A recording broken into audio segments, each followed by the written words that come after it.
જય શ્રી રામ મિત્રો, તમારું સ્વાગત છે એક નવા વિડીયોમાં। આજે આપણે વાત કરવાના છીએ રામાયણ બાલકાંડ ભાગ 5 વિશે। આગળના 4 પાર્ટની લિંક મેં મારા ડિસ્ક્રિપ્શનમાં આપેલી છે। જો તમારે સાંભળવાનો બાકી હોય તો જરૂરથી વિઝિટ કરજો। મિથિલાના રાજપુરોહિત શતાનંદજીએ કહ્યું, ઇક્ષ્વાકુ વંશના ત્રિશંકુ નામનો રાજા હતો। ત્રિશંકુની ઈચ્છા સ્વર્ગમાં જવાની હતી, તેથી આ માટે તેણે વરિષ્ઠને યજ્ઞ કરવાનું કહ્યું। વરિષ્ઠજીએ કહ્યું કે મારામાં એટલી શક્તિ નથી કે કોઈ વ્યક્તિને તેના શરીર સાથે સ્વર્ગમાં મોકલી શકું। વરિષ્ઠની અસમર્થતા અને અભિવ્યક્તિ પર ત્રિશંકુએ વરિષ્ઠના પુત્રોને સમાન પ્રાર્થના કરી। તેઓ દક્ષિણ પ્રાંતમાં સખત તપસ્યા કરી રહ્યા હતા। આના પર વરિષ્ઠના પુત્રોએ કહ્યું, અરે મૂર્ખ, તમે ઈચ્છો છો કે અમે એ કામ કરીએ જે અમારા પિતા નહોતા કરી શક્યા? એવું લાગે છે કે તમે અહીં અમારા પિતાનું અપમાન કરવા આવ્યા છો।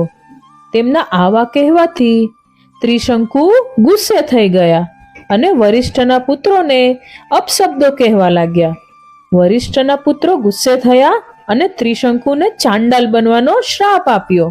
શ્રાપને કારણે ત્રિશંકુનું સુંદર શરીર કાળું થઈ ગયું, માથા પરના વાળ ચાંડાલ જેવા નાના થઈ ગયા, તેના ગળા પર હાડકાની માળા પડી ગઈ, હાથ પગ લોખંડ જેવા કઠણ થઈ ગયા।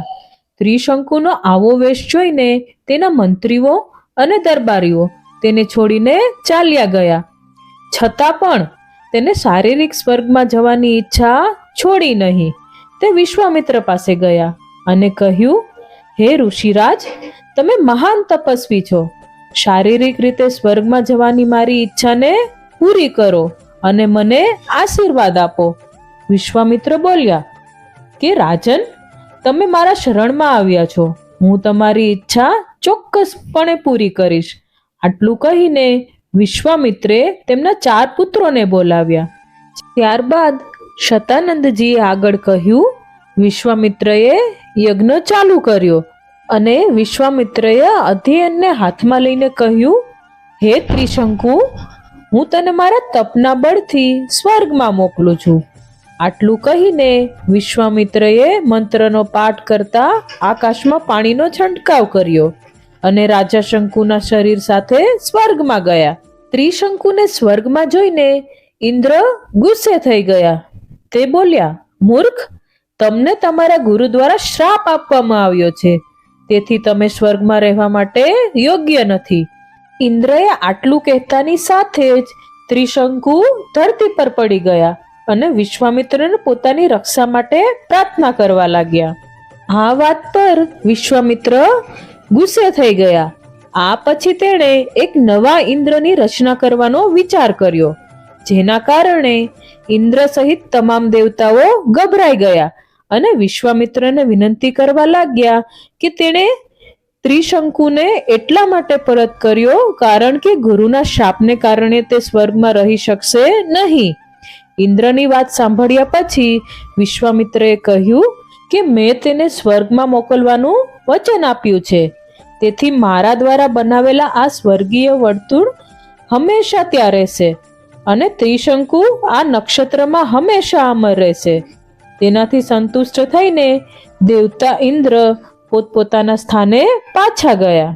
વાત ચાલુ રાખીને શતાનંદજીએ કહ્યું, હે રામચંદ્ર, દેવતાઓના ગયા પછી વિશ્વામિત્ર ફરીથી પૂર્વમાં ગયા અને બ્રાહ્મણત્વ પ્રાપ્ત કરવા માટે સખત તપસ્યા કરવા લાગ્યા। અન્ન જળ લીધા વિના વર્ષો સુધી તપસ્યા કરતા તેનું શરીર સુકાઈ ગયું અને કાંટા જેવું બની ગયું। આ તપસ્યાને પાર કરવા માટે વિવિધ પ્રકારના અવરોધો હતા, પરંતુ તેણે તે બધા દૂર કર્યા અને તે પણ ગુસ્સે થયા વિના। તપસ્યાના અંત સમયગાળે જ્યારે તે ખોરાક લેવા બેઠા ત્યારે તેણે પહેલું પણ ઘાસ લીધું ન હતું, ત્યારે ઇન્દ્ર બ્રાહ્મણ ભિખારીના રૂપમાં ત્યાં આવ્યા અને ખોરાકની ભીખ માંગવા લાગ્યા। વિશ્વામિત્રએ પોતાનું ભોજન પેલા અરજદારને આપ્યું અને પોતે અન્ન લીધા વિના જ રહી ગયા। ઇન્દ્રને ભોજન આપ્યા પછી વિશ્વામિત્રએ વિચાર્યું કે કદાચ હજુ મારે ભોજન લેવાનો તક આવી નથી. તેથી જ આ વિપ્ર વિનંતીના રૂપમાં પ્રગટ થયા. મારે હજી વધુ તપસ્યા કરવી જોઈએ. તેથી મૌન વ્રત લીધા પછી તે ફરીથી લાંબા સમય સુધી તપસ્યામાં લીન થઈ ગયા. આ વખતે તેણે પ્રાણાયામ સાથે શ્વાસ રોકી લીધા અને મહાન તપસ્યા શરૂ કરી. તેમની દૃઢતાથી પ્રભાવિત થઈને દેવોએ બ્રહ્માજીને વિનંતી કરી કે હે પ્રભુ, વિશ્વામિત્રની તપસ્યા હવે પરાકાષ્ઠાએ પહોંચી છે. હવે તેઓએ ક્રોધ અને આસક્તિની હદ વટાવી દીધી છે. હવે આખું વિશ્વ તેના તેજથી પ્રકાશિત થઈ ગયું છે. તેમના તેજ આગળ સૂર્ય અને ચંદ્રનું તેજ પણ ફીકું પડી રહ્યું છે. તેથી તમે ખુશ થાઓ અને એની ઈચ્છાઓ પૂર્ણ કરો. દેવતાઓના આ શબ્દો સાંભળીને બ્રહ્માજી વિશ્વામિત્ર પાસે પહોંચ્યા અને કહ્યું, હે વિશ્વામિત્ર, કોઈ શંકા નથી કે તમારી તપસ્યા પ્રશંસનીય છે અને તમારાથી પ્રસન્ન થઈને અમે તમને બ્રાહ્મણની પદવી આપીએ છીએ. તમે વિશ્વના મહાન ખ્યાતિના ભાગીદાર બનશો. બ્રહ્માજી પાસેથી આ વરદાન પ્રાપ્ત કર્યા પછી વિશ્વામિત્રએ કહ્યું, હે ભગવાન, જ્યારે તમે મને આ વરદાન આપ્યું છે તો મને તમે ઓમકાર અને સત્કાર અને 4 વેદોનું જ્ઞાન પણ આપો. પ્રભુ, જ્યારે વરિષ્ઠજી મને બ્રાહ્મણ અને બ્રહ્મા ઋષિ તરીકે સ્વીકારે ત્યારે જ હું મારી તપસ્યાને સફળ માનીશ. વિશ્વામિત્રની વાત સાંભળ્યા પછી બધા દેવતાઓ વરિષ્ઠ પાસે ગયા અને તેમને આખી વાત સંભળાવી. તેમની તપસ્યાની કથા સાંભળીને વરિષ્ઠ સ્વયં વિશ્વામિત્ર પાસે ગયા અને તેમને મનથી કહ્યું કે વિશ્વામિત્રજી, તમે સાચા અર્થમાં બ્રાહ્મણ છો. હું તમને આજથી બ્રાહ્મણ સ્વીકારું છું. હે રઘુનંદન, આટલી કઠોર તપસ્યા અને ભારે સંઘર્ષ પછી વિશ્વામિત્રજીએ બ્રાહ્મણનું પદ પ્રાપ્ત કર્યું. તે એક મહાન, વિદ્વાન, ધર્મનિષ્ઠ, તેજસ્વી અને તપસ્વી છે. ત્યારબાદ શતાનંદજીએ પોતાની વાત પૂરી કરી. બીજા દિવસે સવારે મહર્ષિ વિશ્વામિત્રએ રાજા જનકને કહ્યું, હે રાજા, દશરથના આ 2 કુમારોની ઈચ્છા પિનાક નામના ધનુષ્યને જોવાની છે, તો તમે તેમની ઈચ્છા પૂરી કરવાની વ્યવસ્થા કરો. રાજા જનક કંઈ બોલે તે પહેલા જ રામે કહ્યું, હે શ્રેષ્ઠ પુરુષ, પહેલા તમે પિનાકની વાર્તા કહો. અમે સાંભળવા માંગીએ છીએ કે પિનાક એ શંકરનું પ્રિય ધનુષ્ય છે. શિવ પાસેથી તે તમારી પાસે કેવી રીતે આવ્યું? આ પર મિથિલાપતિ જનકે કહ્યું, હે રામ, એકવાર પ્રજાપતિ દક્ષે એક વિશાળ યજ્ઞ કર્યો. દક્ષે શંકરના સસરા હતા, પરંતુ નારાજગીને લીધે તેણે ન તો શિવ કે તેની પુત્રી સતીને યજ્ઞમાં આમંત્રણ આપ્યું. તેના પતિની સમજાવટને શાંત કરવાની પરવા કર્યા વિના સતી યજ્ઞમાં પહોંચી. ત્યાં સતીનું ખૂબ અપમાન થયું. સતીએ જોયું કે દેવતાઓ માટે જે યજ્ઞ કાઢવામાં આવ્યો છે તેમાં શિવનો અંશ નહોતો. તેનાથી ક્રોધિત થઈને સતીએ યજ્ઞકુંડમાં કૂદીને પોતાનો જીવ આપી દીધો. મહાદેવજીના ગણો જેઓ સતી સાથે રાજા દક્ષના સ્થાને આવ્યા હતા તેઓ પાછા ફર્યા અને મહાદેવજીને આખી વાત કરી. સતીના મૃત્યુની વાત સાંભળીને મહાદેવજી ખૂબ ગુસ્સે થયા. તેઓએ રાજા દક્ષના યજ્ઞ મેદાનમાં જઈને યજ્ઞનો નાશ કર્યો. તે પછી તેને પિનાકા નામના ધનુષ વડે દેવતાઓને મારવા માટે આગળ વધ્યા, કારણ કે દેવતાઓએ તે બલિદાનનો ભાગ મહાદેવજીને આપ્યો ન હતો. મહાદેવજીના આ ઉગ્ર સ્વરૂપને જોઈને બધા દેવતાઓ ખૂબ જ ગભરાઈ ગયા. દેવતાઓએ સમજાવટથી મહાદેવજીનો ક્રોધ શાંત કર્યો. જ્યારે ક્રોધ શમી ગયો ત્યારે મહાદેવજીએ પિનાક નામના ધનુષને દેવતાઓને આપ્યું અને કૈલાસ પર્વત પર પાછા ફર્યા. દેવતાઓએ તે ધનુષ્ય આપણા પૂર્વજ દેવરાતને આપ્યું હતું.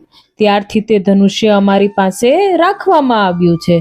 અમારા પૂર્વજના સ્મૃતિ ચિહ્ન તરીકે અમે આ ધનુષ્યની આદર સાથે કાળજી લેતા આવ્યા છીએ.